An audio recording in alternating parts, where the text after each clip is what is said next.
ہمارے حضرت بہت استقامت والے تھے، لیکن پھر بھی فرماتے تھے کہ یہ اللہ کا فضل ہے کہ اللہ نے ہم پہ 5 نمازیں فرض کر دی، آپشنل نہیں رکھا۔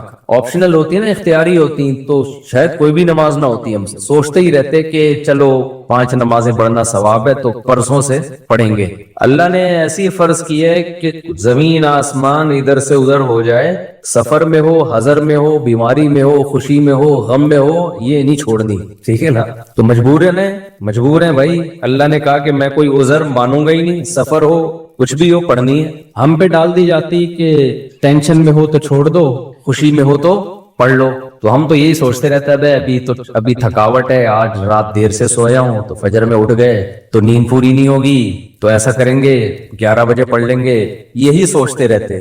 اللہ میاں نے کہا کہ رات دیر سے سو، جلدی سو، یہ تمہاری ٹینشن نہیں ہے، یہ تمہاری ٹینشن ہے، یہ میرا مسئلہ نہیں ہے۔ میں نے کہہ دیا ہے فجر کا مطلب فجر ہے، ظہر کا مطلب ظہر ہے، عصر کا مطلب عصر ہے۔ ابھی ہم امریکہ گئے نا تو جہاز جاتے ہوئے سورج کی سمت میں جا رہا ہوتا ہے، تو ایک نماز بھی نہیں آئی راستے میں، ہم نے ظہر پڑھ تو لی لیکن نہیں بھی پڑھتے تو امریکہ پہنچ کے بھی مل جاتی، کیونکہ سورج کے ساتھ ساتھ چل رہے ہیں۔ واپسی پہ مخالف آ رہے ہیں تو ٹھکا ٹھک نمازیں آ رہی ہیں۔ اب جب ٹھکا ٹھک نماز آ رہی ہے، ایک نماز کا ٹائم، فوراً دوسری نماز، فوراً تیسری نماز، فوراً چوتھی نماز، فوراً پانچویں نماز، اور اللہ نے فرض نماز میں کہا ہے کہ کھڑے ہو کے پڑھو، قبلے کی طرف پڑھو۔ یہ ممکن نہیں ہے تو پھر مجبوراً بیٹھ کے پڑھو، لیکن فرض نماز پھر بعد میں لوٹانی چاہیے، کیونکہ فرض نماز اصل میں قیام بھی فرض ہے اور قبلہ رو ہونا بھی فرض ہے۔ تو اب ہمارے ساتھ دوست تھے، انہوں نے کہا کیسے؟ میں نے کہا مجبوراً بھائی پڑھنی پڑے گی، اللہ کا حکم ہے، نماز آپ سفر میں نہیں چھوڑ سکتے۔ اللہ نے 4 کی 2 کی ہی اسی لیے ہے کہ میں نے 4 کی 2 کر دی ہیں، چھوٹی کر دی ہے اس لیے کہ چھوڑنا نہیں ہے، آدھی کر لو۔ چھوڑنے کا آپشن ہوتا تو اللہ پھر کہہ دیتا ٹینشن میں ہو تو چھوڑ دینا، نہیں تو پھر پوری پڑھ لینا، یہ کہتا نا اللہ تعالیٰ۔ اب جب نماز کا ٹائم آیا، ہم نے کہا بھائی نماز پڑھنی ہے، تو وہ نماز میں جہاز میں جگہ کہاں دیتے ہیں؟ خیر ہم نے ریکویسٹ کی تو جگہ آگے، انہوں نے کہا آگے جا کے پڑھ لو۔ تو ہم نے کیا کیا، ہم نے کہا بھائی آج کل ایک ایپ آ رہی ہے جو لوگ جہازوں میں سفر کرتے ہیں، اس کا نام ہے حلال فری کر کے کچھ ہے، نام بھول گیا میں، بڑا زبردست نام ہے، آپ لوگ نوٹ کر لیں، وہ کبھی جہاز میں سفر ہو نا، حلال ٹرپ، یہ ایپ ڈاؤن لوڈ کر لیں اپنے موبائل میں، اور اگر ڈاؤن لوڈ نہیں ہو رہی تو ڈائریکٹ گوگل پہ بھی سرچ کی جا سکتی ہے، حلال ٹرپ گوگل پہ لکھیں تو وہ ایک ویب سائٹ آ جائے گی، وہ کھولیں، وہ آپ سے مانگے گا جہاز کے ٹائمنگ کیا ہے، کدھر سے کدھر جا رہا ہے، کیا تاریخ ہے، آپ اس میں ڈالیں گے، ٹھک کر کے وہ بتا دے گا کہ آپ کی جو گھڑی میں اس وقت ٹائم ہو رہا ہے اس کے مطابق فجر کتنے بجے، ظہر کتنے بجے، عصر کتنے بجے، مغرب کتنے بجے، عشاء کتنے بجے، اور اتنے بجے قبلہ کہاں ہوگا، اتنے بجے قبلہ جہاز میں کس سمت میں ہوگا۔ تو بڑی خاندانی ایپلیکیشن ہے، تو وہ آپ جیسے ڈالیں گے ٹھک کر کے، تو ایک گھڑی آپ ایسی رکھیں جو چینج نہ ہو ٹائم اس کا۔ تو یہ خوب مسئلہ سمجھ لیں کہ جہاز میں آپ کو کھڑے ہو کر نماز پڑھنی ہے، اگر ممکن نہ ہو اجازت نہ دیں پھر مجبوراً بیٹھ کے پڑھیں، لیکن اس نماز کو لوٹا لیں۔ تو ہم نے تو کھڑے ہو کر اجازت مل گئی تھی، ہم نے کہا چلو پڑھتے ہیں۔ اس میں یہ آسانی ہے کہ ظہر اور عصر اکٹھی، لیکن کیسے اکٹھی؟ اس طرح سے اکٹھی کہ ہم نے دیکھا کہ ظہر کا ٹائم ختم ہو رہا ہے، فرض کریں 5 بجے ختم ہو رہا ہے، اور عصر کا ٹائم 5 بجے شروع ہو رہا ہے، تو ہم نے کیا کیا، وضو کر لیا، کیونکہ جہاز کے واش روم میں وضو کرنا بھی آسان کام نہیں ہے، تمیز سے وضو کیا کرو، وہاں پہ ایسا کیچڑ نہ کر دو کہ وہ بولے نمازیوں پہ پابندی لگا دیں، اس میں وضو تمیز سے، پانی نہ گرے۔ میں تو وضو کر کے ٹیشو سے نیچے صاف کرتا ہوں تاکہ کوئی نیا بندہ جائے نا وہ یہ نہ کہے یہ مولویوں کی وجہ سے دیکھو کیچڑ کتنا ہو گیا، پورا امیج نہ جائے، تو صاف ستھرا کر کے بالکل، اس کو کوئی بات نہیں، ہاتھ خراب ہو جائے گا اس کو دھو لو آرام سے، لیکن امیج اپنا خراب نہ کرو کہ یار یہ نمازی لوگ جب بھی جہاز میں آتے ہیں کیچڑ کر کے جاتے ہیں۔ ایک نے مجھے بتایا پائلٹ نے کہ ہم کہیں جا رہے تھے، کہیں اجتماع تھا، تو سارے نمازی بیٹھے ہوئے تھے جہاز میں، تو کہہ رہے جہاز کی حالت یہ ہو گئی تھی کہ جیسے کوئی تالاب بنا ہوا ہوتا ہے، سارے وضو کر کر کے آ رہے ہیں گیلے پاؤں کے ساتھ پورے جہاز میں، نا کہتے ہیں ایسا کیچڑ ہم نے زندگی میں کبھی نہیں دیکھا جہاز میں، تو کتنا برا امیج گیا نا۔ تو اس لیے صفائی ستھرائی کر کے ان کو لگے کہ کوئی بات نہیں یار، اگر یہ وضو کر بھی لیتے ہیں تو واش روم میں ذرہ برابر بھی گندگی نہیں ہوتی، تو صاف ستھرا کر کے نکلو باہر۔ اس بیان ابھی شروع کروں گا لیکن یہ بھی ضروری بات ہے تاکہ جہازوں میں بھی نمازوں کا اہتمام کریں۔ اللہ کو نماز بہت زیادہ محبوب بھی ہے، اور اللہ کے ہاں جتنی ویلیو نماز کی ہے نا اتنی کسی حکم کی نہیں۔ اللہ نے نہیں چھوڑی ہے، میں نے دیکھا ہے لوگ جہازوں میں نمازیں گول کر رہے ہیں، ٹرینوں میں نمازیں گول کر رہے ہیں، شاپنگ میں نمازیں، ہو بھائی میدان جنگ میں اللہ کہہ رہا ہے، میدان جنگ میں کہ نہیں، اگر تم میدان جنگ میں کھڑے ہو کر پڑھ سکتے تو پیدل پڑھ لو، سواری پہ پڑھ لو، اے اللہ بعد میں پڑھ لیں گے نا، جنگ سے جب فارغ ہو جائیں گے پھر پڑھ لیں گے، ابھی کیا ٹینشن ہے؟ اللہ نے کہا ان الصلاۃ کانت علی المؤمنین کتابا موقوتا، نماز مومنین پر مقررہ اوقات میں فرض ہے، یہ نہیں ہے کہ بعد میں پڑھ لو۔ کتنے آرام سے کہتے ہیں بھی سفر میں ابھی کہاں جائیں کیا کریں، نہیں بھائی، نمازی آدمی زمین آسمان ادھر سے ادھر ہو جائے وہ کہتا ہے بھائی چھوڑنی نہیں ہے، کچھ بھی ہو جائے۔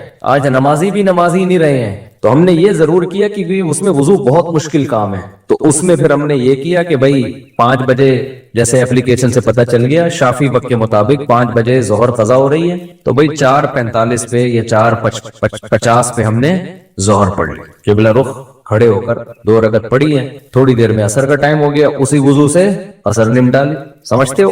تو یہ اس طرح سے نبی صلی اللہ علیہ وسلم نے نمازوں کو سفر میں جمع کیا ہے۔ اور یہ جو حدیث ہے نا جس میں آتا ہے نبی صلی اللہ علیہ وسلم نے بغیر کسی عذر کے سفر کے نمازیں اکٹھی پڑھی ہیں ظہر عصر کی، تو اس کا بھی یہی مطلب ہے، ایسے اکٹھی نہیں ہے کہ ظہر کو قضا کر دیا ہو یا عصر کو ظہر کے ٹائم پہ پڑھ لیا ہو، ورنہ پھر یہ جو آیت ہے حافظوا علی الصلوات والصلاۃ الوسطی، نمازوں کی حفاظت کرو خصوصاً عصر کی نماز کی، پھر اس کا مطلب کیا ہو گیا؟ اس کا تو پھر مطلب ہی نہیں بنتا کوئی، تو حدیث کی وہ تشریح کی جائے گی جو قرآن سے میچ کر رہی ہو۔ تو اس طرح سے پھر مغرب عشاء بھی ایسے پڑھ سکتے ہیں آپ، مغرب کو ڈیلے کر دیا، عام حالات میں یہ مناسب نہیں ہے، نبی صلی اللہ علیہ وسلم کا معمول نہیں تھا، لیکن کبھی کبھار کوئی عذر ہو تو اس طرح سے ڈیلے کیا جا سکتا ہے۔ تو مغرب کو تھوڑا ڈیلے کیا عشاء کے قریب، صحیح بخاری کی حدیث ہے اس میں حضرت عبداللہ بن عمر نے اسی طرح جمع کیا ہے کہ مغرب پڑھی تلبث یسیرا، تھوڑی دیر ٹھہرے پھر عشاء پڑھ لی۔ تو اس سے پتہ چلتا ہے کہ جن حدیثوں میں آتا ہے اکٹھی پڑھی ہیں تو ان کا یہ مطلب ہے جو بخاری میں بیان۔ خیر ابھی یہ ٹاپک نہیں ہے کیونکہ لوگ کہتے ہیں کہ یہ لوگ حدیثوں کو نہیں مانتے، حدیثوں میں تو 2 نمازیں اکٹھی پڑھنے کا ہے، ہم مانتے ہیں اکٹھی، لیکن اکٹھی کا مطلب کیا ہے؟ تو خلاصہ یہ کہ کسی قیمت پہ بھائی نماز قضا بولو مت کرو۔ دیکھو بار بار ایک بات بیان کرتا ہوں، اللہ کے حکم میں آسانی ہے، لچک نہیں ہے، کیونکہ دنیا میں کوئی بھی قانون ساز اپنے قانون کو ہلکا نہیں سمجھتا۔ دنیا میں جو بھی حکومت ہوتی ہے قانون بنائے اور یہ کہے کہ یہ لازم ہے، اس کے بعد پھر وہ لازم نہ کرے، اور تو اس کا مطلب خود اپنے قانون کی ویلیو کو وہ ڈی ویلیو کر رہی ہے نا، یہی مطلب ہو گیا نا۔